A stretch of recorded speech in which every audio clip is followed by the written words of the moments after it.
Permisi Bu.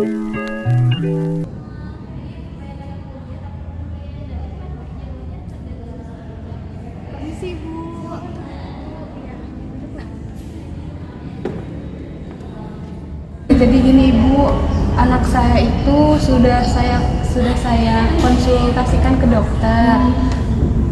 Terus kata dokter itu anak saya itu didiagnosa penyakit PKU. Nah, tapi saya itu belum terlalu paham mengenai penjelasan dari dokter itu penyakit PKU itu seperti apa. Yang dokter bilang itu cuma PKU itu penyakit kerusakan metabolik yang disebabkan karena seseorang tidak mampu merubah asam aminofelanin menjadi tirosin. Nah, saya itu masih kurang paham di situnya karena kan saya bukan orang kesehatan juga ya Bu ya. Jadi saya mau konsul lebih lanjut lagi ke Ibu dari pandangan ahli giginya itu seperti apa. Untuk gejala yang anak saya alami itu seperti ada ruam-ruam di tangannya, di bagian tangan kanan kiri. Lalu dia juga sering kejang-kejang. Nah, itu tuh seperti apa ya Bu? Saya harus menanggapi atau saya harus mengobati anak saya itu seperti apa?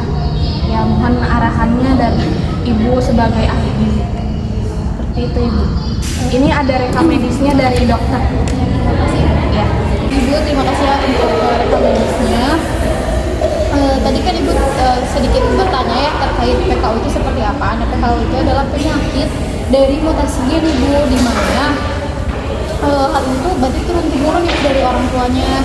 Karena ada ini menderita ya, maksudnya itu terlihat gitu gejala-gejalanya, berarti secara tidak langsung orang tuanya itu sebelumnya memiliki penyakit ini gitu Ibu, karena penyakit ini itu turun-temurun. Dan kalau misalnya hanya salah satu, kemungkinan adanya ini hanya memiliki secara genetik saja gitu, nantinya akan terus turun-temurun ke keturunannya gitu, tapi tidak akan memunculkan gejala. Tapi karena ini memunculkan gejala, berarti secara tidak langsung kedua orang tuanya itu dulunya mungkin ya menderita ataupun memiliki genetik, dan keduanya itu pun memiliki genetik dari penyakit ini seperti itu. Dan di sisi lain juga sebenarnya penyakit ini tuh PKU ini terbagi dua Ibu. Mungkin untuk secara masyarakat umum ya atau masyarakat awam itu akan bingung mungkinnya untuk lebih tahu hal ini, tapi sebenarnya tipe ini tuh ada dua Ibu, ada yang klasik sama ada yang ringan dan sedang. Nah, untuk ringan yang sedang ini seperti adik Ibu yang hanya gejala-gejala seperti itu. Berarti anak saya itu masuknya keringan? Iya, ringan atau sedang. Sementara kalau yang klasik itu gangguannya parah Ibu, bisa sampai terjadi kerusakan otak yang sangat parah gitu nantinya itu, seperti itu Ibu. Lalu untuk pengobatannya sendiri sebenarnya penyakit ini itu susah Ibu untuk disembuhkan, karena kan memang mutasi gen ya, genetik itu kan turun-temurun gitu dari orang tuanya itu sendiri. Maka dari itu untuk mencegah komplikasi dari penyakit ini itu dilakukanlah pengaturan pola makan Ibu untuk adanya ini sendiri. Nah, salah satunya mungkin faktornya itu, mungkin adanya itu yang bikin gejalanya meningkat itu karena makan atau minum obat yang mengandung pemanis buatan. Oh iya Ibu, soalnya anak saya itu sering makan permen karet, sering makan permen kojek yang kayak gitu. Ya lagi masa-masanya gini Ibu. Mungkin itunya harus dikurangi ya Dek ya. Nah, sebelum kita ke dietnya Ibu, nah saatnya itu ada pantangan untuk makanannya itu. Jadi nanti dia bisa hindari gitu makanan-makanan tersebut. Yaitu salah satunya ada telur. Kenapa telur? Karena telur tinggi protein. Sementara penyakit ini itu adalah gangguan metabolisme protein. Oh ya, jadi cocok ya? Iya, cocok. Jadi akhirnya karena ini gangguan metabolisme protein, berarti proteinnya harus sedikit dikurangi karena proteinnya tidak terserap dengan baik oleh tubuhnya. Lalu ada kacang-kacangan. Kenapa kacang-kacangan? Karena kacang-kacangan juga cukup tinggi Ibu proteinnya, dan satu ons saja kacang itu sama beratnya, sama besarnya dengan satu telur. Jadi hampir sama gitu Ibu, yaitu sekitar 6 gram proteinnya itu. Lalu yang kedua itu ada susu. Nah, untuk susu ini sendiri mungkin ya Ade dari kecil kan udah dikasih susu formula seperti itu ya Bu. Nah, ini juga termasuk salah satu penyebab jadinya gejala-gejala ini tuh muncul gitu Ibu ya. Nah, karena tahu sendiri ya bahwasanya susu itu adalah kandungan proteinnya itu cukup tinggi gitu untuk susu itu ya. Lalu untuk daging juga, daging sapi itu untuk apa sih, terutama daging sapi itu memiliki protein juga yang cukup tinggi. Lalu ada pemanis buatan atau seperti soda itu termasuk pemanis buatan ya Bu. Jadi makanya tadi saya bilang kalau misalnya makanan yang minuman yang mengandung pemanis buatan tinggi, nah itu kalau bisa dikurangi karena itu yang menyebabkan gitu terjadinya kayak gejala-gejala dan penyakit ini terjadi. Nah untuk dietnya itu sendiri, dari kawin itu sebenarnya diet yang dilakukannya itu protein, rendah protein. Jadi kita mengonsumsi makanan-makanan yang rendah protein. Nah diet ini tuh untuk asupan protein per harinya itu ada sekitar 4-8% dari kalori seharinya. Nah selain itu juga yang penderita PKU ini tuh harus mengkonsumsi suplemen asam amino untuk mendapatkan nutrisi yang butuh nantinya itu jadi lengkap gitu ya. Karena kan dari makanan itu sendiri kalau misalnya kita mengkonsumsi secara langsung seperti telur, kacang kayak gitu kan itu karena hanya seorang atau satu butir saja itu udah besar gitu ya. Nah sementara kan untuk penyakit ini itu sendiri untuk asupan proteinnya itu harus sedikit dikurangi gitu ya, karena kan namanya juga diet rendah protein. Jadi diganti itu dengan suplemen yang dimana takarannya sudah sesuai yang dibutuhkan oleh orang yang penderita PKU ini seperti itu.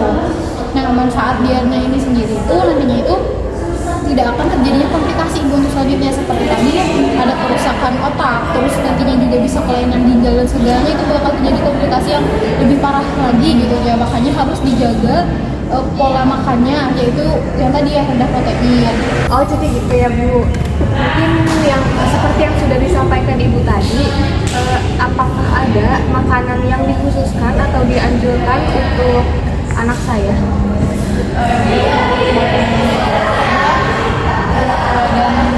Ada sendiri biasanya sering dianjurkan itu makanan-makanan yang tinggi protein gitu ya, karena baik untuk tubuh juga.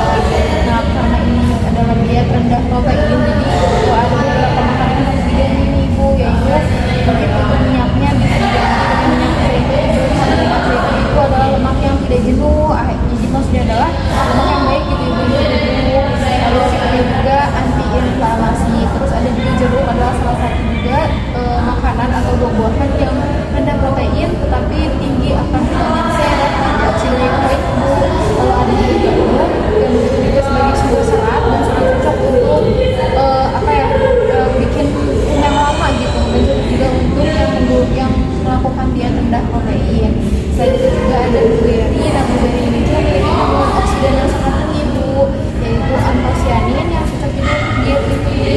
Lalu ada alpukat juga, yaitu alpukat juga salah satu sumber lemak yang ditunggu Ibu, karena alpukat itu juga adalah salah satu asam lemak yang tidak jenuh dan memiliki kandungan asam oleat yang sangat baik untuk tubuh kita. Lalu ada juga buah yang rendah protein dan sumber vitamin C, yaitu ada kubis yang mengandung serat yang tidak larut gitu, jadi jenis seratnya ini tuh bagus untuk pencernaan. Selain itu juga akan membuat kita kenyang lebih lama. Lalu juga ada buah apel. Nah buah apel juga mengandung serat yang baik itu untuk tubuh dan juga mempunyai kalori yang rendah, jadi baik itu untuk adik nanti. Lalu juga ada sayuran.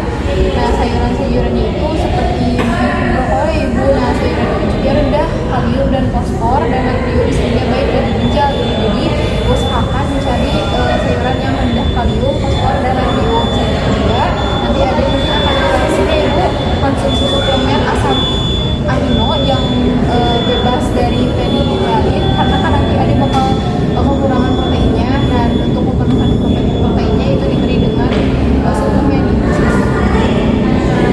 Mungkin untuk kan tadi disuruh diet rendah protein ya. Untuk jadwal makannya mungkin nanti Ibu bisa kasih tahu ke saya apa aja, kayak misalkan hari Senin harus makan apa, hari Selasa harus makan apa kayak gitu ya Bu, boleh? Baik Ibu, mungkin untuk jadwal dietnya ataupun jadwal makannya nanti akan saya berikan dengan ketentuan-ketentuan yang boleh Ade makan sama yang enggak.